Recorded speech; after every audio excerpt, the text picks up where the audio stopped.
Hello aspirants, இந்த வீடியோவில் வந்து நம்ம மெட்ராஸ் ஹைகோர்ட் சர்வீஸில் கேஷியர், அப்புறம் telephone operator, typist, xerox operator இதுக்காக வந்து என்னென்னா ரீசெண்டாக வச்ச எக்ஸாம், அந்த எக்ஸாமில் இருக்கிற கொஷின்ஸ் வந்து பார்க்க போகிறோம். ஃபஸ்ட்டு கொஷின் என்ன அப்படின்னு பார்த்தீங்கன்னா, மூவர் தேவாரத்தை தொகுத்தவர் யார் அப்படின்னு சொல்லி கேட்குறாங்க. 3 பேர் தான் வந்து என்னென்னா தேவாரத்தை பாடினாங்க. யார் யார் அப்படின்னு பார்த்தீங்கன்னா, சுந்தரர், அப்புறம் அப்பர் அப்படின்ற திருநாவுக்கரசர், 3வதாக யார் அப்படின்னு பார்த்தீங்கன்னா திருஞான சம்பந்தர். இவங்க 3 பேரும் பாடினது தான் தேவாரம். இந்த தொகுத்தவர் யார் அப்படின்னு சொல்லி கேட்டிருக்காங்க. பாடினவங்க இங்கே 3 பேர். தொகுத்தவர் யாருன்னா நம்பியாண்டார் நம்பி அப்படின்றவர் தான். இந்த தேவாரம் வந்து எங்கே இருந்தது அப்படின்னு சொல்லுவாங்கன்னா, அந்த காலத்தில் வந்து தில்லை நடராஜர் கோயிலில் தான் இந்த தேவாரம் இருந்துச்சு.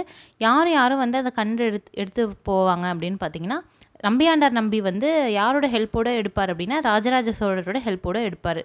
ஓகேவா? இது வந்து பழைய ஓல்டு மூவி ராஜராஜ சோழன் அந்த படத்தில் கூட காமிச்சிருப்பாங்க இந்த சீனை.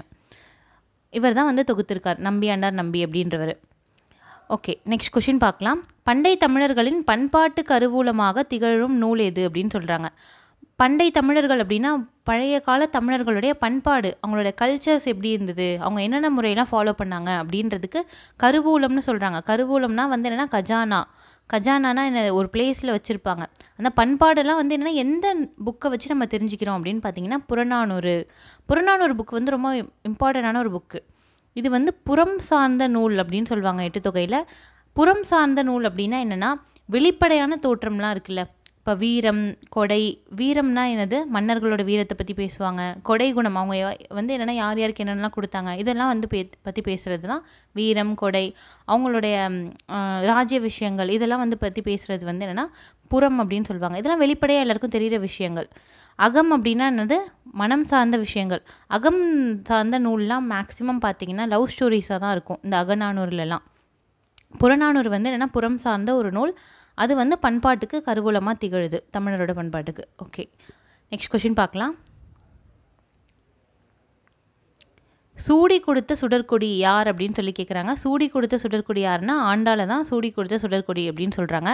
ஏன்னா இவங்க என்ன பண்ணுறாங்க அப்படின்னு பார்த்தீங்கன்னா, எப்போதுமே ஸ்ரீரங்கத்தில் ஸ்ரீரங்கநாதர் அவருக்கு வந்து என்னென்னா மாலை போடும்போது இவர் இங்கே என்ன பண்ணுறாங்க ஆண்டாள் அப்படின்னு பார்த்தீங்கன்னா, அவங்க முதல்ல அந்த மாலையை போட்டுட்டு கொடுத்துருப்பாங்க. அதனால் வந்து என்னென்னா சூடி கொடுத்த சுடற்கொடி அப்படின்னு வந்து என்னென்னா பேர் வச்சுருக்காங்க. ஆண்டாள் வந்து யாரோட வளர்ப்பு மகள் அப்படின்னா பெரியாழ்வாரோட வளர்ப்பு மகள் தான் ஆண்டாள். இவங்க வந்து என்னென்னா வேறு 2 புக்ஸ் எழுதியிருக்காங்க, அது முக்கியம். என்னன்னு பார்த்தீங்கன்னா திருப்பாவை, அப்புறம் நாச்சியார் திருமொழி. இதெல்லாம் வந்து இவங்க எழுதின புக்ஸு. ஆண்டாள் வந்து ஒரே பெண் ஆழ்வார் வந்து ஆண்டாள் மட்டும்தான். அவங்க ரொம்ப முக்கியமானவங்க. திருப்பாவை, நாச்சியார் திருமொழி அவங்க எழுதின புக்ஸு. இவங்களுக்கு சின்ன வயசில் இன்னொரு பேரும் இருந்திருக்கு. என்னென்னா கோதை நாச்சியார் அப்படின்னு வந்து ஆண்டாளை சொல்கிறாங்க. ஆண்டாள் கோவில் எங்கே இருக்குது அப்படின்னா ஃபேமஸான டெம்பிள் ஸ்ரீவில்லிபுத்தூரில் இருக்குது. ஓகேவா? அந்த ஸ்ரீவில்லிபுத்தூர் கோயில் தான் நம்ம தமிழ்நாடு அரசோட சின்னமாக நம்ம வச்சுருக்கோம். ஓகேவா? நெக்ஸ்ட் கொஷின் பார்க்கலாம். முல்லைப்பாட்டோட ஆசிரியர் யார் அப்படின்னு சொல்லி கேட்குறாங்க. முல்லைப்பாட்டு அப்படின்றது 10 பாட்டில் ஒரு புக்கு தான் முல்லைப்பாட்டு. 10 பாட்டுனா ஒரு 10 நூல்கள் சேர்ந்த தொகுப்பு தான் 10 பாட்டு. இதில் ஒன்று தான் முல்லைப்பாட்டு. அந்த முல்லைப்பாட்டை எழுதினவர் யார் அப்படின்னு சொல்லி கேட்குறாங்க. நப்பூதனார் அப்படின்றவர் எழுதியிருக்காரு. இந்த எக்ஸாமுக்கு வந்து கண்டிப்பாக என்ன படிக்கணும், 8 தொகை வந்து தொகுத்தவங்க. 8 தொகையில் வந்து என்னென்னா நிறையா ஒரு புக்கே வந்து என்னென்னா நிறையா பேர் வந்து எழுதியிருப்பாங்க 8 தொகையை பொறுத்த வரைக்கும். 10 பாட்டு வந்து என்னென்னா ஒவ்வொரு புக்கும் ஒவ்வொருத்தங்க எழுதியிருப்பாங்க, அதை மட்டும் படித்தா போதும். 10 பாட்டு வந்து என்னென்னா ஒவ்வொரு புக்கில் யார் எழுதியிருக்காங்க, யாரை பற்றி எழுதியிருக்காங்க, இது படித்தா போதும். 8 தொகையில் பார்த்திங்கன்னா ஒவ்வொரு புக்கை வந்து யார் தொகுத்தாங்க, யார் தொகுப்பிச்சாங்க அப்படின்றத படிக்கணும். ஏன்னா 8 தொகையில் ஒவ்வொரு புக்கும் நிறையா பேர் எழுதியிருப்பாங்க. ஓகேவா? இதெல்லாம் வந்து என்னென்னா கண்டிப்பாக படிச்சுட்டு போக வேண்டிய சிலபஸ். நெக்ஸ்ட் கொஷின் பார்க்கலாம். அது கம்பராமாயணத்தில் இடம்பெற்றுள்ள காண்டங்கள் எத்தனை அப்படின்னு பார்த்தீங்கன்னா மொத்தம் 6 காண்டம் இருக்குது. புக்லேயே வந்து கொடுத்துருப்பாங்க. என்னென்ன காண்டம் அப்படின்னு பார்த்தீங்கன்னா பாலகாண்டம். பாலகாண்டத்தில் என்னென்ன வரும் அப்படின்னு பார்த்தீங்கன்னா, சின்ன வயசில் வந்து ராமர், அந்த 4 பேர் இருக்காங்களே, ராமர், லக்ஷ்மணன், பரதன், சத்ருகனன் எல்லாரும் வளர்றது, அதெல்லாம் பாலகாண்டத்தை சொல்லியிருப்பாங்க. அடுத்தது அயோத்தியா காண்டம். அயோத்தியா காண்டம்னா சீதை மேரேஜ் இதெல்லாம் வந்து சொல்லியிருப்பாங்க, அதான் அயோத்தியா காண்டம். அடுத்தது பார்த்திங்கன்னா ஆரண்ய காண்டம். ஆரண்ய காண்டம்னா காட்டுக்கு போகிறவங்க, ஆரண்ய காண்டம். காட்டுக்கு போகிறது, சீதையை தூக்கிட்டு போகிறது, இதெல்லாம் வந்து ஆரண்ய காண்டத்தில் சொல்லியிருப்பாங்க. அடுத்தது கிட்கிந்தா காண்டத்தில் வந்து என்னென்னா சுக்ரீவரை போய் மீட் பண்ணுறது இதெல்லாம் வந்து சொல்லியிருப்பாங்க. அடுத்தது சுந்தரகாண்டம் ஃபுல்லாக வந்து அனுமர் வந்து இங்கேருந்து போய் ஸ்ரீலங்காவுக்கு போவார்ல, இலங்கைக்கு போய் சீதையை பார்த்துட்டு வர்றது, மோதிரம் கொடுத்துட்டு வர்றது, இதெல்லாம் வந்து சொல்லியிருப்பாங்க சுந்தரகாண்டத்தில். லாஸ்ட்டு யுத்த காண்டம் ஃபுல்லாக வந்து யுத்தத்தை பற்றி சொல்லியிருப்பாங்க. ராமருக்கும் ராவணனுக்கும் நடந்த யுத்தம் இதை பற்றி சொல்கிறது யுத்த காண்டம். ஓகேவா? இது மாதிரி மொத்தம் 6 காண்டங்கள் வந்து இருக்குது. அடுத்தது சிலப்பதிகாரத்தை இயற்றியவர் யார் அப்படின்னு சொல்லி கேட்குறாங்க. இது எல்லாருக்கும் தெரியும். இளங்கோவடிகள் எழுதியிருக்காரு சிலப்பதிகாரத்தை. சிலப்பதிகாரத்தில் மொத்தமாக வந்து என்னென்னா 3 காண்டம் இருக்குது. ஃபஸ்ட்டு என்னென்னா புகார் காண்டம். புகார்னால் என்னது? பூம்புகார். காவிரி பூம்பட்டினத்தை தான் புகார் அப்படின்னு சொல்கிறாங்க. புகார் காண்டம் ஃபஸ்ட்டு. அடுத்தது மதுரை காண்டம். அடுத்தது பார்த்திங்கன்னா என்னென்னா வஞ்சி காண்டம். இது மாதிரி 3 வந்து காண்டம் இருக்குது. புகார் அப்படின்றது சோழர்களோட தலைநகரமாக இருந்துச்சு, பூம்புகார். மதுரை வந்து பாண்டியர்களோட தலைநகரம். வஞ்சி வந்து சேரர்களோட தலைநகரம். 3 பேரையும் பற்றி வந்து இதில் சொல்லியிருப்பாங்க. ஓகேவா? 3 ராஜாக்கள், சேரர், சோழர், பாண்டியர், 3 தலைநகரத்தை பற்றியுமே இதில் பேசியிருப்பாங்க. 3 ராஜாக்கள் பற்றியுமே சொல்லியிருப்பாங்க சிலப்பதிகாரத்தில். ஓகே, நெக்ஸ்ட் கொஷின் பார்க்கலாம். கலர் நிலத்துக்கு ஒப்பானவர் யார் அப்படின்னு சொல்லி கேட்குறாங்க. கலர் நிலத்துக்கு ஒப்பானவர். கலர் நிலம்னா என்னது? எதுக்குமே யூஸ் ஆகாமல் இருக்கிற ஒரு நிலம் அப்படின்னு சொல்கிறாங்க. அவங்க யார் அப்படின்னா கல்லாதவர். படிக்காதவங்கள யாரோட திருவள்ளுவர் ஒப்பிடுறாரு அப்படின்னு பார்த்தீங்கன்னா கலர் நிலம். எதுக்கும் யூஸ் பண்ண முடியாத நிலத்தோடு ஒப்பிடுறாரு, கல்லாதவரை சொல்லியிருக்காரு. ஓகே, நெக்ஸ்ட்டு படித்த மாணவன் இலக்கண குறிப்பு தருக அப்படின்னு சொல்லி கேட்டிருக்காங்க. படித்த த சவுண்டில் முடியுதா? ஆல முடிஞ்சிச்சு அப்படின்னா அது என்னது அப்படின்னா பெயரெச்சம். எப்போதுமே பார்த்தீங்கன்னா பெயரெச்சம் கொடுத்துருந்தாங்கன்னா படித்த ஃபஸ்ட்டு இருக்கா, ஃபஸ்ட்டு இருக்கிறதுக்கு வந்து என்னென்னா எப்படி முடியுது அப்படின்னு பாருங்கள். படித்தான் அப்படின்னு இருந்துச்சுன்னா அது வந்து முடிஞ்சிருச்சு அந்த வார்த்தை. படித்த அப்படின்னா என்னது? எச்சமாக நிற்கிது அப்படின்னு அர்த்தம். படித்து இதெல்லாம் வந்து எச்சமாக நிற்கிது அப்படின்னு அர்த்தம். சவுண்டில் முடிஞ்சிருக்கு. ஸோ என்னென்னா பெயரெச்சம் அப்படின்னு நான் சூஸ் பண்ணியிருக்கேன். இதுவே படித்து அப்படின்னா என்னது? சவுண்டில் முடிஞ்சிருக்கு. சவுண்டில் முடிஞ்சால் அது என்னென்னா வினையெச்சம். சவுண்டில் முடிஞ்சாலும் வினையெச்சம் தான். ஈன்னு வந்தாலும் என்னது? வினையெச்சம் தான். எக்ஸாம்பிள் என்னென்னா ஓடி, பாடி, பேசி, இது எல்லாமே என்னது? வினையெச்சம். ஓகேவா? இங்கே வந்து சவுண்டில் வந்திருக்கு. ஸோ வந்து என்னது? இதுக்கு பெயரெச்சம் அப்படின்றது தான் ஆன்சர். ஓகே, நெக்ஸ்ட் கொஷின் பார்க்கலாம்.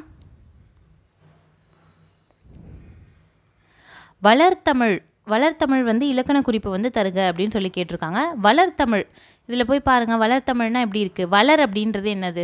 வளர்றது அப்படின்றது ஒரு ஆக்ஷன், ஒரு செயல். வளர்த்தமிழை எப்படி பிரிக்கலாம்? வளர் ப்ளஸ் தமிழ் அப்படின்னு நம்ம பிரிக்கலாம். வளர்றது அப்படின்றது என்னது? ஒரு ஆக்ஷன். தமிழ் அப்படின்றது என்னது? ஒரு பெயர் சொல். ஓகேவா? இப்போ வந்து முன்னாடி வந்து வினை வந்திருக்கு, பின்னாடி என்னது? ஒரு பெயர் சொல் வந்திருக்கு. இது மாதிரி முன்னாடி வினை சொல் வந்திருக்கு, பின்னாடி பெயர் சொல் வந்திருக்கு. இந்த மாதிரி ஒரு வார்த்தை வந்துட்டு முன்னாடி இருக்க வினை சொல் இருக்குல்ல, இது வந்து எந்த காலம்னே தெரியாமல் வந்திருந்தது அப்படின்னா அது பேர் என்னது? வினைத்தொகை அப்படின்னு அர்த்தம். முன்னாடி வந்த பெயர் சொல் எப்படி இருக்கணும் அப்படின்னா முன்னாடி வந்த வினைச்சொல் எப்படி இருக்கணும் அப்படின்னா எந்த காலம்னு நம்ம தெரியக்கூடாது, அந்த மாதிரி இருக்கணும். வளர்னா உங்களுக்கு எந்த காலம்னு தெரியுதா?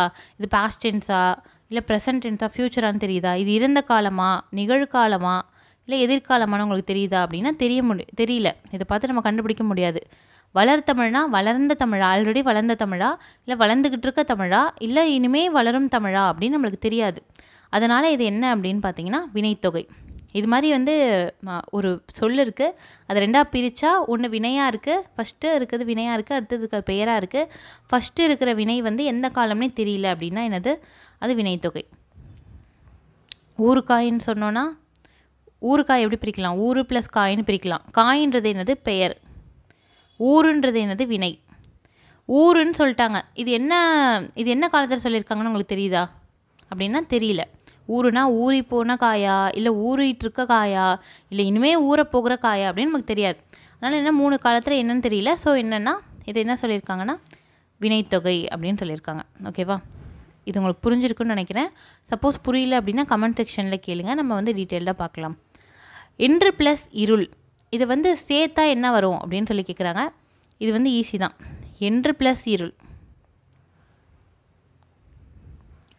என்றிருள் அப்படின்னு நம்மளுக்கு எல்லாருக்கும் தெரியும். வந்து என்னென்னா பார்த்தாலே நம்ம புரிஞ்சுப்போம். இது எப்படி வந்துச்சு அப்படின்னு பார்த்தீங்கன்னா என்று கடைசியில் என்ன வந்திருக்கு? இங்கே வந்து என்னென்னா சேர இடத்துல வந்திருக்கு. இதுக்கு வந்து ஒரு விதி இருக்குது ஆக்சுவலி. உயிர்வரின் உக்குரல் மெய்விட்டோடும். மெய்விட்டு ஓடும் அப்படின்னு வந்து ஒரு விதி இருக்குது. என்ன அப்படின்னு பார்த்தீங்கன்னா, இங்கே வந்து என்ன வந்திருக்கு, உயிரெழுத்து வந்திருக்கா. வருமொழியில் என்ன வந்திருக்கு, உயிரெழுத்து வந்திருக்கு. இதை வருமொழின்னு சொல்லுவாங்க, இதை வந்து நிலைமொழி அப்படின்னு சொல்லுவாங்க. வருமொழினா பின்னாடி வர மொழி, பின்னாடி வர வார்த்தை. அப்படின்னு ஒரு உயிரெழுத்து வந்திருக்கு. இங்கே என்ன வந்திருக்கு, ரூ அப்படின்றத எப்படி நம்ம பிரிப்போம் அப்படின்னு பார்த்தீங்கன்னா, ரூவை எப்படி பிரிப்போம், இரு ப்ளஸ் ஊ அப்படின்னு பிரிப்போம். வந்துருச்சு, உயிர் வந்துருச்சு. ஸோ என்ன பண்ணோம் அப்படின்னா, இங்கே ஊ வந்து ஓடிடும். ஓடி போச்சு அப்படின்னா இங்கே மிச்சம் என்ன இருக்கும், எண் இருக்கும், இரு இருக்கும், ப்ளஸ் இருள் அப்படின்னு இருக்கும்.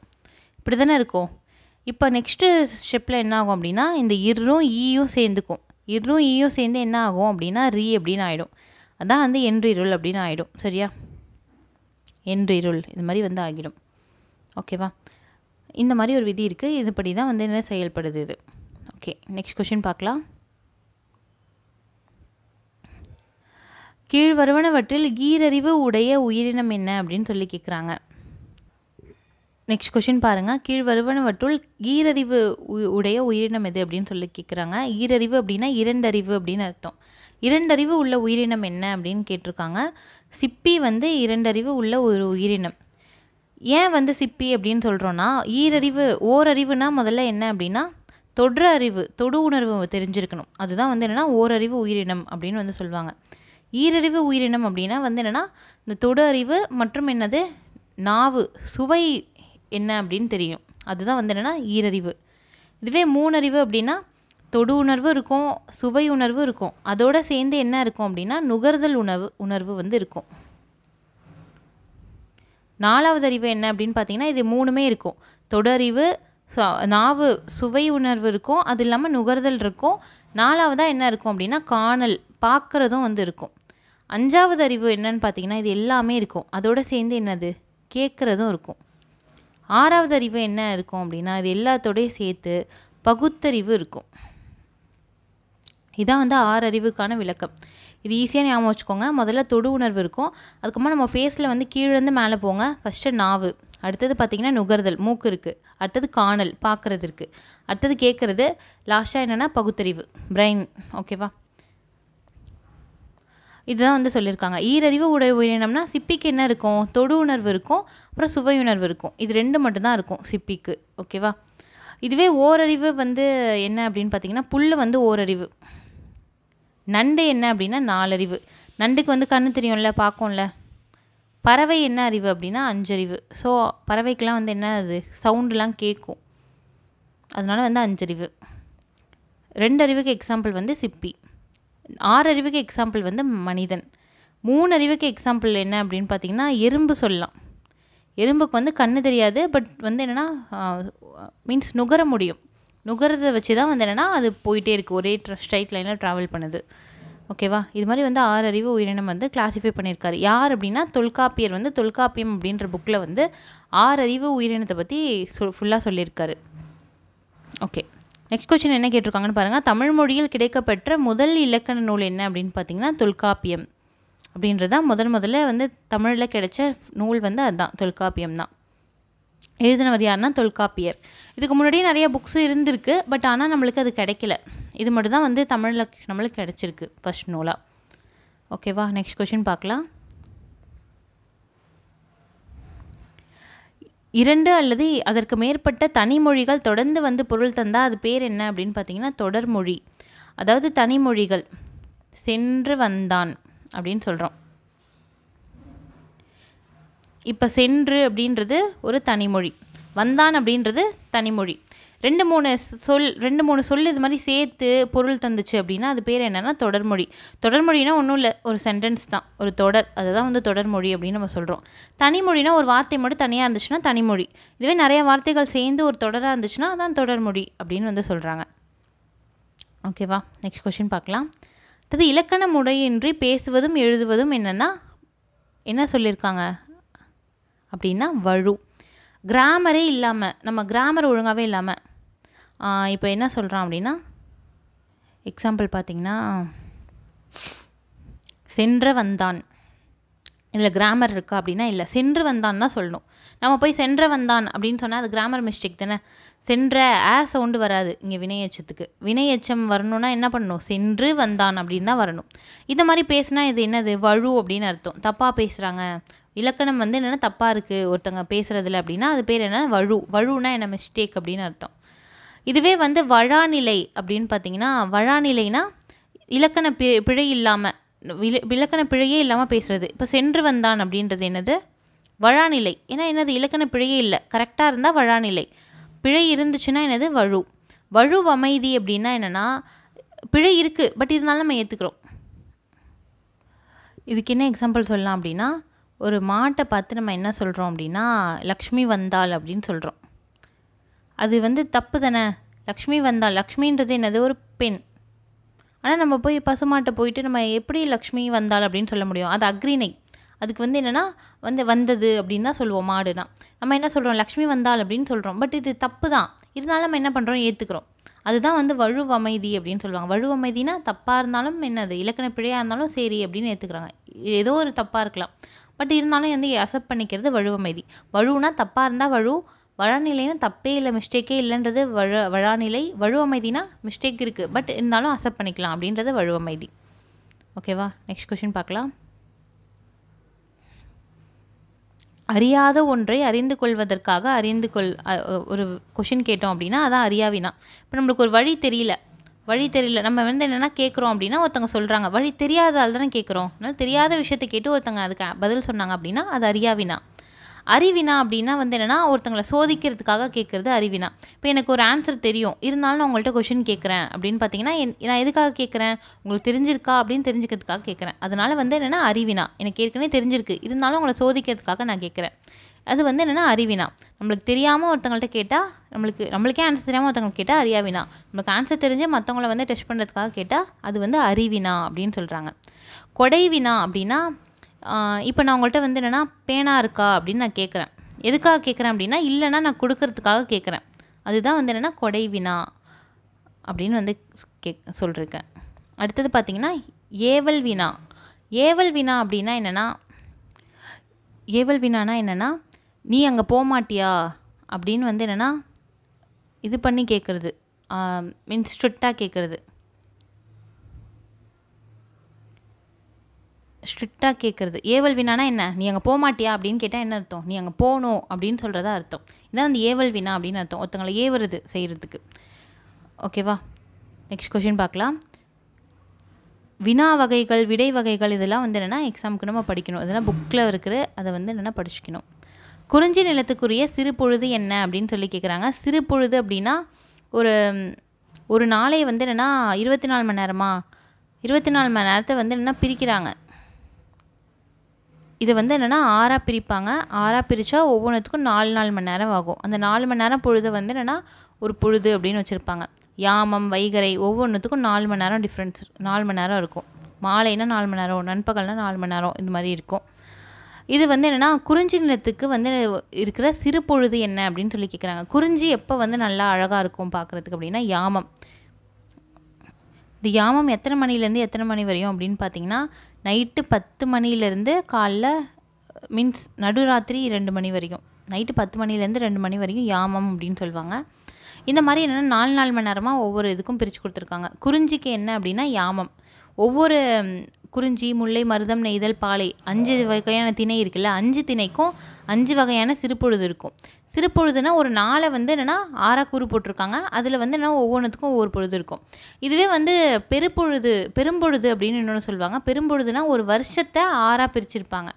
அப்போனா ஒரு வருஷத்தை 6ஆக பிரித்தா என்ன வரும்? ஒரு வருஷத்துக்கு 12 மாதம். 6ஆக பிரித்தா ஒவ்வொரு இதுக்கும் திணைக்கும் பார்த்திங்கன்னா 2 மாதம் வரும். பெரும்பொழுது அதுவும் முக்கியம், சிறுபொழுதும் முக்கியம். இது மாதிரி குறிஞ்சிக்கு என்ன அப்படின்னா யாமம்.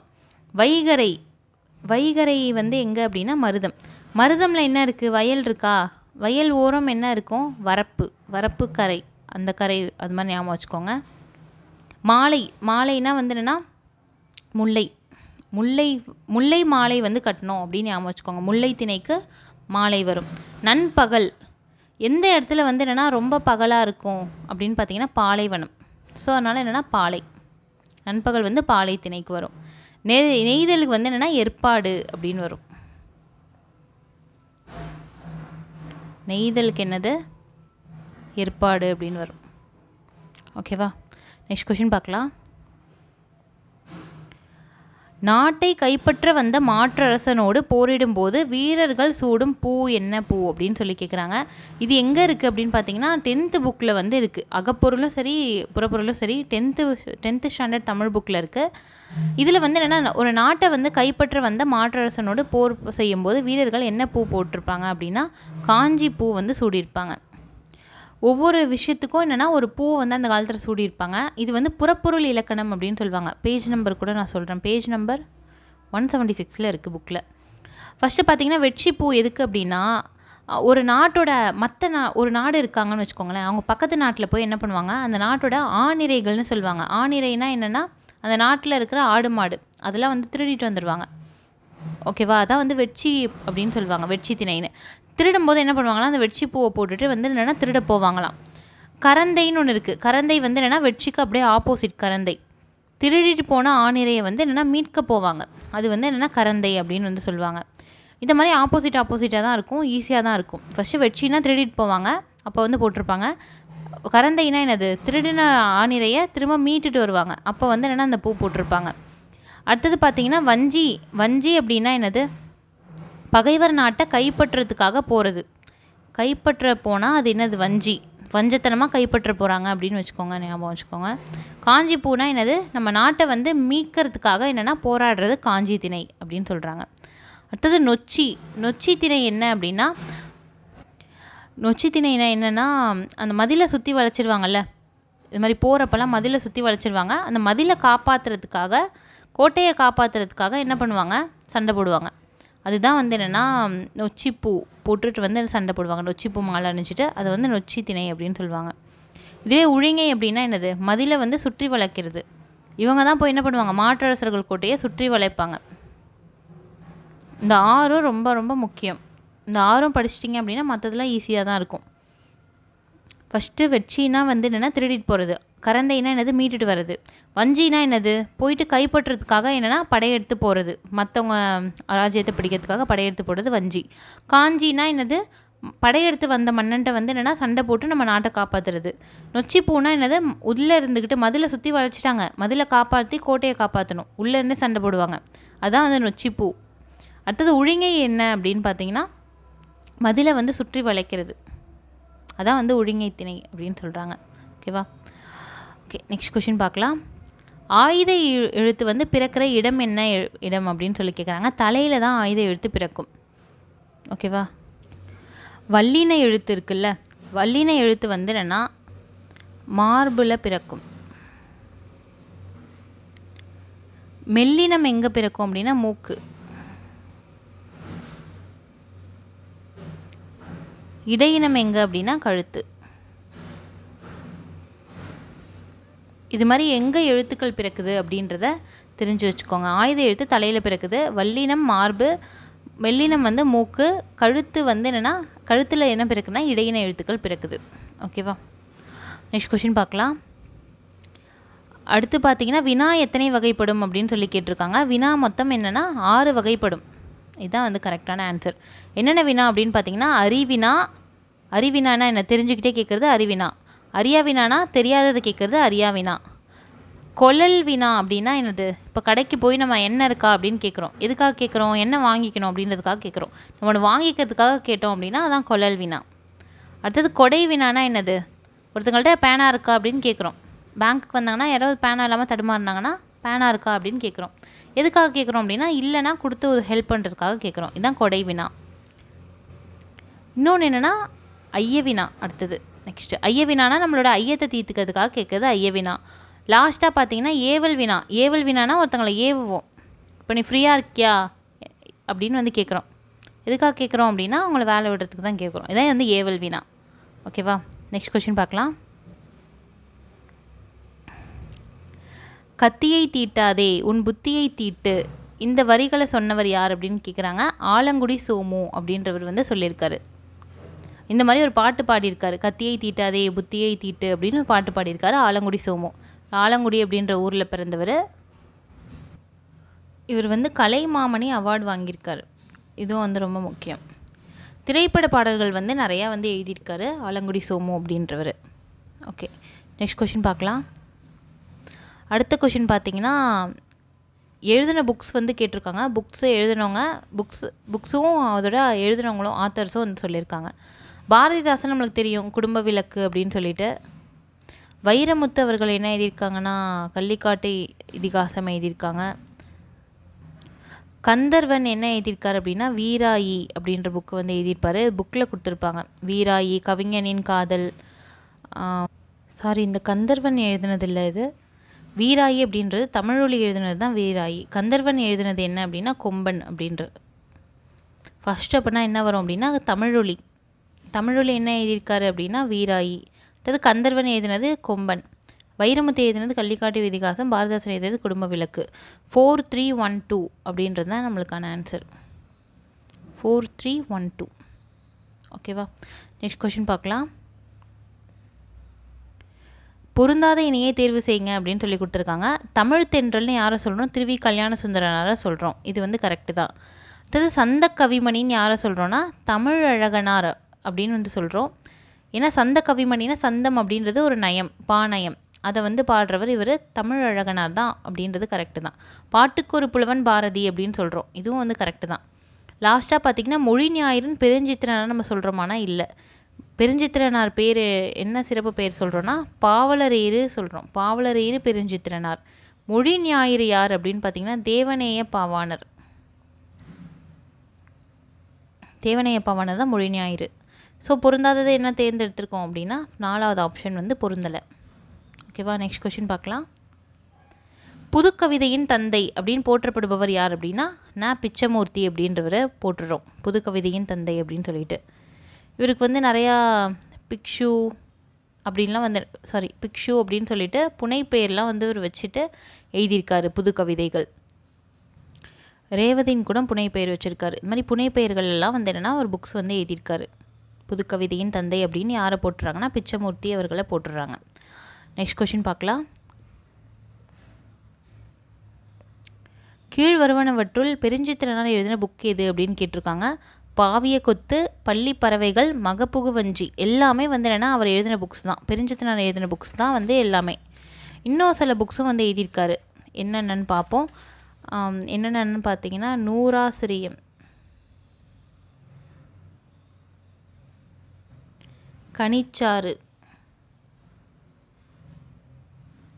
கனிச்சாறு புக்கு எழுதியிருக்காரு. அப்புறம் கொய்யாக்கனி,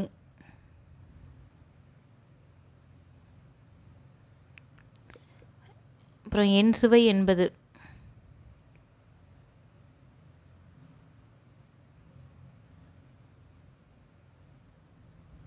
அப்புறம் என்னென்னா உலகியல் 100. இது மாதிரி நிறையா புக்ஸ் வந்து எழுதியிருக்காரு பெருஞ்சித்திரனார். இது இல்லாமல் இதழ்களும் நடத்தியிருக்காரு. தமிழ்ச்சிட்டு, தமிழ் நிலம், தென்மொழி, இது மாதிரிலாம் வந்து என்னென்னா இதழ்களும் வந்து நடத்தியிருக்காரு, பத்திரிகைகளும். அதனால் இவை அனைத்தும் அப்படின்றத ஆன்சர். அதில் நிறையா புக்ஸ் வந்து எழுதியிருக்காரு. ஆப்ஷனில் முறுக்க 3மே கரெக்டு தான். ஸோ இவை அனைத்தும் அப்படின்றத ஆன்சர். ஓகே, நெக்ஸ்ட் கொஷின் என்னென்னு பாருங்கள். பொருந்தாத இணையை வந்து தேர்ந்தெடுங்க அப்படின்னு சொல்லியிருக்காங்க. யார் வந்து புக்கை எழுதுனதை பொருந்தலை அப்படின்னு சொல்லிட்டு கேட்டிருக்காங்க. இதில்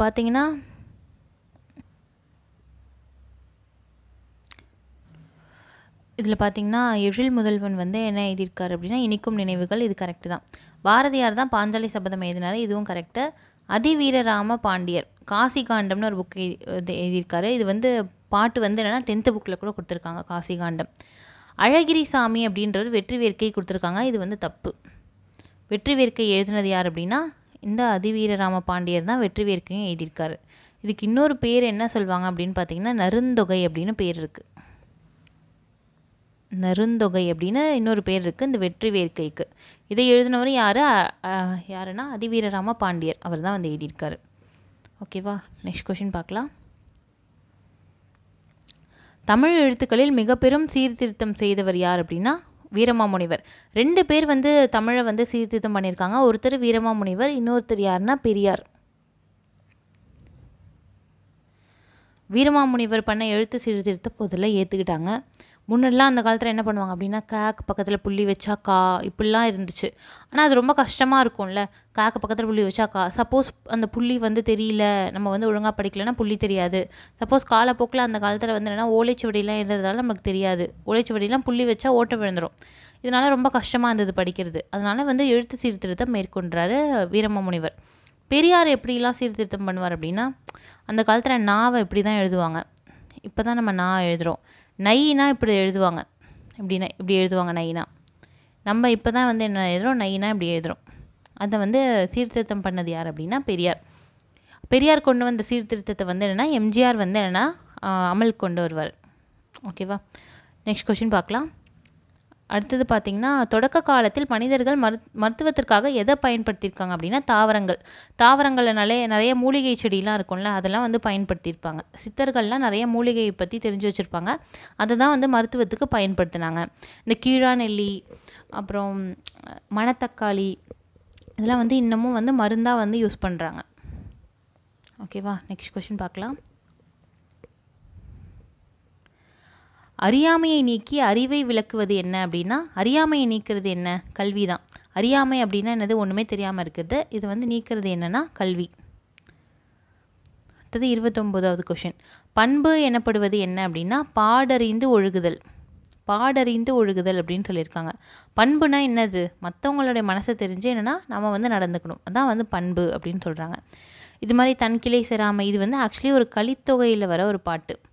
புக்கில் வந்து இந்த பாட்டு இருக்குது. பண்பு எனப்படுவது பாடறிந்து ஒழுகுதல், அன்பு எனப்படுவது தன்கிளை செராமை, இது மாதிரி ஒரு பாட்டு இருக்குது. அந்த பாட்டில் மொத்தம் 8லேருந்து 9 லைன்ஸ் இருக்கும். அந்த பாட்டு ரொம்ப முக்கியமான ஒரு பாட்டு கலித்தொகையிலே. அந்த பாட்டு வந்து என்னென்னா ஒரு தடவை வந்து ரீட் பண்ணி வச்சுக்கோங்க. அடுத்தது பார்த்திங்கன்னா, தகடூர் என்பது தற்போது எந்த மாவட்டத்தை குறிக்கிறது அப்படின்னு வந்து கேட்டிருக்காங்க. தகடூர் அப்படின்றது யார் ஆட்சி பண்ண பிளேஸ் அப்படின்னா, அதியமான் ஆட்சி பண்ண பிளேஸ். அதியமான்னா அவ்வைக்கு நெல்லிக்கனி கொடுத்த அதியமான், கடையேழு வள்ளல்ல ஒருத்தர், அவர் தான் அதியமான். அவர் ஆட்சி பண்ண ஒரு இடம் தான் தகடூர் அப்படின்னு சொல்கிறாங்க. இது இப்போ எந்த பேரில் வந்து அழைக்கப்படுது அப்படின்னா, தர்மபுரி அப்படின்ற பேரில் வந்து அழைக்கப்படுது. ஓகேவா? இந்த தகடூர் பேரை வச்சு தகடூர் யாத்திரைன்னு ஒரு புக்கே வந்து எழுதியிருக்காங்க. பட் ஆனால் நம்மளுக்கு அந்த புக்கு வந்து ஃபுல்லாக கிடைக்கல. சில பாட்டு மட்டும் தான் கிடச்சிருக்கு. இந்த தகடூர் யாத்திரை எழுதுனது யாருன்னு நமக்கு தெரியல. ஆனால் இப்படி ஒரு புக்கு வந்து கிடச்சிருக்கு நம்மளுக்கு. ஓகேவா? நெக்ஸ்ட் கொஷின் பார்க்கலாம். சேரர்களின் தலைநகரம் டேஷ் என்றும் அழைக்கப்படுகிறது. சேரர்களோட தலைநகரம் இன்னொரு பேர் என்னென்னா கருவூர் அப்படின்னு அதுக்கு பேர். சேரர்களோட தலைநகரத்துக்கு பேர் வந்து என்னென்னா கருவூர் அப்படின்னு சொல்கிறாங்க. தொண்டி முசிறிலாம் கிடையாது. தொண்டிலாம் முசிறிலாம் வந்து என்னென்னா கடற்கரை நகரம். கடற்கரை நகரம் கிட்டத்தட்ட துறைமுகம் மாதிரி. காந்தலூர் அப்படின்றது உங்களுக்கு எஜுகேஷன் சென்டர் இருந்துச்சு, கல்விச்சாலை இருந்துச்சு. காந்தலூரில் கல்விச்சாலை வச்சுருந்தாங்க. தொண்டி முசிறிலாம் கடற்கரை நகரம், கிட்டத்தட்ட துறைமுகம் மாதிரி இருந்துச்சு. கருவூர் அப்படின்றது சேரர்களோட தலைநகரம் அப்படின்னு சொல்லியிருக்காங்க. அது பாரத ரத்னா விருது எம்ஜிஆருக்கு எந்த வருஷம் வழங்கப்பட்டது அப்படின்னு கேட்டிருக்காங்க. எந்த ஆண்டு? 1988. அவர் இறந்ததோடனே என்னென்னா வழங்கப்பட்டுச்சு 1988. ஓகே, நெக்ஸ்ட் கொஷின் பார்க்கலாம். அது இந்தியாவின் முதல் சட்ட அமைச்சர் யார் அப்படின்னா, சுதந்திர இந்தியாவோட முதல் சட்ட அமைச்சர் யாருன்னா அம்பேத்கர், அவர் தான். திராவிட மொழிகளின் ஒப்பிலக்கணம் என்ற நூலோட ஆசிரியர் யார் அப்படின்னா கால்டுவெல் எழுதியிருக்காரு. திராவிட மொழிகள்னால் என்னென்ன மொழி இருக்குது? தெலுங்கு, தமிழ், தமிழ் இருக்குது, தெலுங்கு இருக்குது, மலையாளம் இருக்குது, கன்னடம் இருக்குது. இப்போ நிறைய மொழி திராவிட மொழிகள் இருக்குது.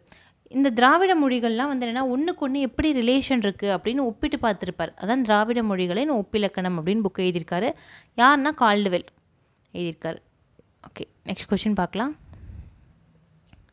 பாண்டிய நாட்டினர் ஏரியை எவ்வாறு அழைக்கிறாங்க அப்படின்னா கண்மாய் அப்படின்னு அழைப்பாங்களாம் ஏரினா எப்படி இருக்கும்?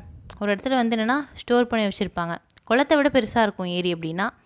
தண்ணி வந்து ஆறுத்துலேருந்தோ இதுலேருந்தோ வரும். இதை சேவ் பண்ணி வச்சுருப்பாங்க. எதுக்குன்னா பாசனத்துக்காக அந்த காலத்தில் சேவ் பண்ணி வச்சுருந்தாங்க. அதான் ஏரினா குளத்துக்கும் ஏரிக்கும் என்ன பெரிய வித்தியாசம் அப்படின்னு பார்த்தீங்கன்னா, குளம் கொஞ்சம் சின்னதாக இருக்கும். வரப்பு வந்து அந்தளவு வந்து என்னென்னா தூர்வாரி இருக்க மாட்டாங்க. ஏரினா நல்லா சுற்றி இருக்கிறதெல்லாம் நல்லா கட்டி வச்சுருப்பாங்க. மேலே ஏற்றி கரையை கட்டி வச்சுருப்பாங்க. குளத்துக்கும் ஏரிக்கும் இதுதான் பெரிய வித்தியாசம். பாண்டிய நாட்டில் வந்து ஏரியை கண்மாய் அப்படின்னு சொல்லி அழைக்கிறாங்க. சனி நீராடு அப்படின்னு சொன்னவங்க யாருன்னா, சனிக்கிழமை என்ன பண்ணணுமா, நீராடணும் அப்படின்னு சொன்னவங்க யாருன்னா ஔவையார் வந்து சொல்லியிருக்காங்க. அடுத்த கொஷின் பாருங்கள். இந்திய ஏவுகணைகளின் நாயகன் அப்படின்னு போற்றப்படுபவர் யாருன்னா அப்துல் கலாம். ஏவுகணை விஷயத்தில் ஃபஸ்ட்டு ரொம்ப முயற்சி பண்ணி இந்தியாவுக்கு வந்து ஏவுகணை வந்து சக்தி இருக்கணும் அப்படின்னு சொன்னவர் யார் அப்படின்னா அப்துல் கலாம். அவர் வந்து என்னென்னா ஏவுகணைகளின் நாயகன் அப்படின்னு அவர் சொல்கிறாங்க. மயில்சாமி அண்ணாதுரை இவர் வந்து என்னென்னா இளைய கலாம் அப்படின்னு அவர் சொல்கிறாங்க. இவர் சந்திராயன் முதல் சந்திராயன் அனுப்புனாங்கல்ல 2008 வந்து ஃபஸ்ட்டு சந்திராயன் அனுப்புனாங்க இந்தியாவிலேருந்து. அதுக்கு வந்து திட்ட இயக்குனராக இருந்தவர் யாருன்னா அந்த மயில்சாமி அண்ணாதுரை தான். இவர் தமிழ்நாட்டை சேர்ந்தவர் தான். தமிழ் மீடியத்தில் படித்தவர் மயில்சாமி அண்ணாதுரை. புக்கில் கொடுத்துருப்பாங்க. ரொம்ப முக்கியமான ஒரு பர்சன். தமிழகத்தின் முதல் பெண் மருத்துவர் யார் அப்படின்னு சொல்லி கேட்குறாங்க. ஃபஸ்ட்டு தமிழ்நாட்டில் பெண் மருத்துவராக யார் இருந்தாங்க அப்படின்னா முத்துலக்ஷ்மி ரெட்டி, முத்துலக்ஷ்மி அம்மையார் வந்து இருந்தாங்க. ஓகேவா, நெக்ஸ்ட் கொஷின் பார்க்கலாம். இந்திய தேசிய இராணுவத்தின் பெண்கள் படைப்பிரிவு அதுக்கு பேர் என்ன அப்படின்னு பார்த்தீங்கன்னா ஜான்சி ராணி படைப்பிரிவு. வேறு என்னென்ன படைப்பிரிவு இருந்துச்சு என்னென்னா காந்தி ரெஜிமெண்ட் இருந்துச்சு, காந்தி படைப்பிரிவு. அடுத்த நேரு இருந்துச்சு, ஜான்சி ராணி ரெஜிமெண்ட் இருந்துச்சு, சுபாஷ் ரெஜிமெண்ட். படைப்பிரிவு ரெஜிமெண்ட் அப்படின்னு சொல்லுவாங்க. இது மாதிரி 4 முக்கியமான ரெஜிமெண்ட் இருந்துச்சு. பெண்களோட ரெஜிமெண்ட் வந்து யார் பேரில் அழைக்கப்பட்டுச்சு அப்படின்னா ஜான்சி ராணி அப்படின்ற பேரில் அழைக்கப்பட்டுச்சு. இந்த ஜான்சி ராணி படைப்பிரிவோட கேப்டன் யார் அப்படின்னா லக்ஷ்மி ஷேகால் அப்படின்றவங்க. ஓகேவா, இவங்க தான் வந்து என்னென்னா இது கேப்டனாக இருந்தாங்க இந்த படைப்பிரிவுக்கு. நெக்ஸ்ட் கொஷின் பார்க்கலாம். வேலைவாய்ப்பில் 50 விழுக்காடு பெண்களுக்காக தரப்பட வேண்டும் அப்படின்னு சொன்னவர் யாருன்னா பெரியார்.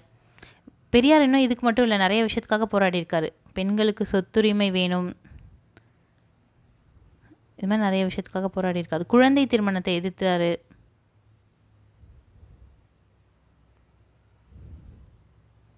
திருமணம் எதிர்ப்பு, கைம்பெண் மறுமணத்தை ஆதரிச்சாரு.